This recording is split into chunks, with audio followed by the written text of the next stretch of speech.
Hello दोस्तों, R O का mains में जो हिंदी का पेपर आता है, हम इस शिल्पी पब्लिकेशन की बुक है, हम 2014 के हिंदी का जो मेंस पेपर है उसको हम देखते हैं। उसमें कौन कौन से क्वेश्चन आए और उसका पैटर्न देखते हैं। इसमें 60 नंबर की हिंदी आती है जो MCQ फॉर्मेट में होती है। इसका पहला क्वेश्चन है, निम्न में से कौन सा शब्द तद्भव है? कोयला, आश्चर्य, उज्ज्वल, कटक। इसमें तद्भव कौन सा है? मेरा आश्चर्य भी तत्सम है, कटक भी तत्सम है, उज्ज्वल भी तत्सम है, जबकि तद्भव कोयला, कोयला तद्भव है। अट्टालिका का तद्भव, अट्टालिका का तद्भव क्या होता है? अटारी, अटारी का तद्भव, अटारी का जो तत्सम होता है वो होता है अट्टालिका, अटारी, अटारी। अगला है, निम्न में से कौन सा शब्द तद्भव है?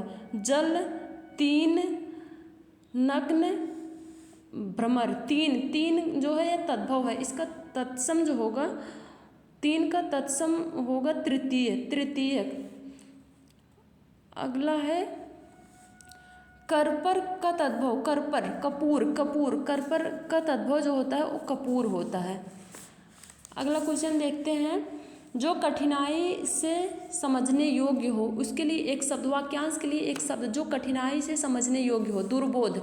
जो कठिनाई से समझने योग्य हो उसको दुर्बोध कहते हैं। अगला है, जो पृथ्वी से संबद्ध है, ये भी वाक्यांश के लिए एक शब्द है। पृथ्वी से संबद्ध है उसे क्या कहेंगे? पार्थिव। जो पृथ्वी से संबद्ध है उसे पार्थिव कहते हैं। जो पहले था पर अब नहीं है, उसके लिए एक शब्द, जो पहले था पर अब नहीं है, भूतपूर्व। जैसे हम कहते हैं भूतपूर्व प्रधानमंत्री, भूतपूर्व ग्राम प्रधान। जो कठिनाई से मिलता है उसे क्या कहते हैं? जो कठिनाई से मिलता है उसे दुर्लभ कहते हैं। जो कठिनाई से मिलता है उसे दुर्लभ कहते हैं। हमें देखें 10 नंबर का तद्भव तत्सम आता है और 10 नंबर के वाक्यांश भी आते हैं। कुछ वाक्यांश और कुछ तद्भव तत्सम हम देखे हैं। अगला क्वेश्चन है मेरा, बहुत सी भाषाओं को जानने वाला बहुभाषाविद कहलाएगा। बहुत सी भाषाओं को जानने वाला बहुभाषाविद। जिसे जानने की इच्छा है, जानने की इच्छा रखने वाला जिज्ञासु कहलाता है। जानने की इच्छा रखने वाला जिज्ञासु। नेक्स्ट है, निम्नलिखित में से कौन सा शब्द विशेषण है? विशेषण विशेष भी, इसमें 10 नंबर का विशेषण विशेष भी आता है। निम्नलिखित में से कौन सा शब्द विशेषण है? बनारसी, बाजार, भारतवर्ष, खेती। बनारसी शब्द जो है वह एक विशेषण है, यह किसी की विशेषता बता रहा है, यह विशेषण है। बाकी सारे भारतवर्ष, बाजार, खेती ये सब विशेष्य है। विशेष्य एक संज्ञा का काम करता है। अगला देखते हैं, जिस विकारी शब्द से संज्ञा की व्याप्ति मर्यादित होती है, वह कौन सा विकारी शब्द है जिससे संज्ञा की व्याप्ति मर्यादित होती है? विशेषण से ही संज्ञा की व्याप्ति मर्यादित होती है। विशेषण से संज्ञा की व्याप्ति मर्यादित होती है।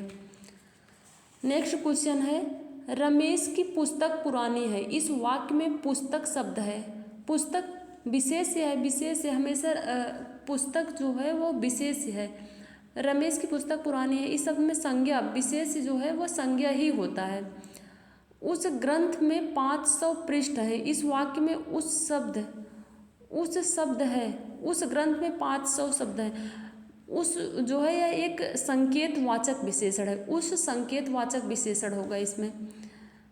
नेक्स्ट है, यह चांदी खोटी सी दिखती है। यह चांदी खोटी सी दिखती है, इस वाक्य में खोटी सी विशेषण का प्रकार है। खोटी एक गुणवाचक विशेषण का प्रकार है। खोटी सी यह एक गुणवाचक विशेषण की प्रकार है। नेक्स्ट है, दनामोल किस प्रकार का विशेषण है? दनामोल यह एक संख्यावाचक विशेषण होना चाहिए, निश्चित संख्यावाचक। अनिश्चित संख्यावाचक विशेषण है दनामोल, अनिश्चित संख्यावाचक विशेषण होना चाहिए। फिर इसको आयोग जो है इसे गलत क्वेश्चन की श्रेणी में रख दिया है, लेकिन इसका जो है अनिश्चित विशेषण अनिश्चित संख्यावाचक होना चाहिए। आहूत का विलोम आहूत का अनाहूत होता है। आहूत, अनाहूत। अथ का विलोम अथ का इति होता है। अथ का इति होता है। अथ का विलोम, हम विलोम शब्द फिर से आ गया। विशेषण विशेष पर्यायवाची और वाक्यांश विलोम। अगला देखते हैं, वादी का विलोम शब्द, वादी का प्रतिवादी होना चाहिए, वादी का प्रतिवादी। अवर का विलोम प्रवर, अवर का विलोम प्रवर। जटिल का विलोम जटिल, सरल, जटिल का विलोम सरल है। विलोम की दृष्टि से एक युग्म अशुद्ध है। आयात निर्यात सही, प्रत्यक्ष परोक्ष ये भी सही है। दृश्य अदृश्य ये भी सही है। आमिष सामिष नहीं, आमिष का निरामिष होता है। आमिष मतलब सामिष मतलब मांस खाने वाला, निरामिष मतलब मांस ना खाने वाला। नेक्स्ट है निम्नलिखित की वर्तनी शुद्ध वर्तनी वाला शब्द, उज्ज्वल, वैमनस्यता, प्रमाणिक, कवित्री। इसमें शुद्ध वर्तनी वाला शब्द है उज्ज्वल, उज्ज्वल ही शुद्ध वर्तनी वाला। वैमनस्यता गलत है, वैमनस्य होता है, प्रामाणिक होता है। और कवित्री, कवित्री इत्रा जो है इस पे छोटी ई की मात्रा होती है। नेक्स्ट है निम्नलिखित शब्दों में से किसकी वर्तनी शुद्ध है, किसकी वर्तनी शुद्ध है। संन्यास, प्रत्युपकार, दुरावस्था, कैलाश, संन्यास की वर्तनी शुद्ध है।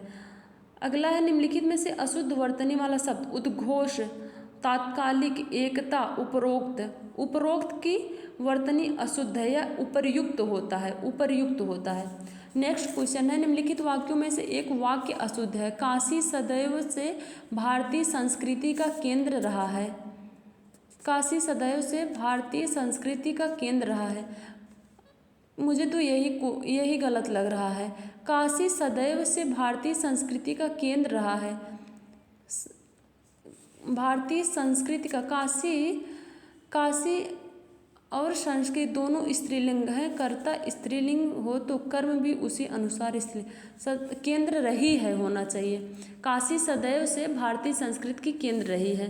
निम्नलिखित में से वाक्यों में शुद्ध वाक्य, सब वे सब प्रकार के दोषों से विहित हैं, वे सब दोषों से हीन हैं, वे सब प्रकार के दोषों से मुक्त हैं। इसमें शुद्ध वाक्य खोजना है तो इसमें सब दोषों से मुक्त है, दोषों से मुक्त हुआ जाता है, विहीन नहीं। निम्नलिखित वाक्यों में से कौन सा वाक्य शुद्ध है। पृथ्वीराज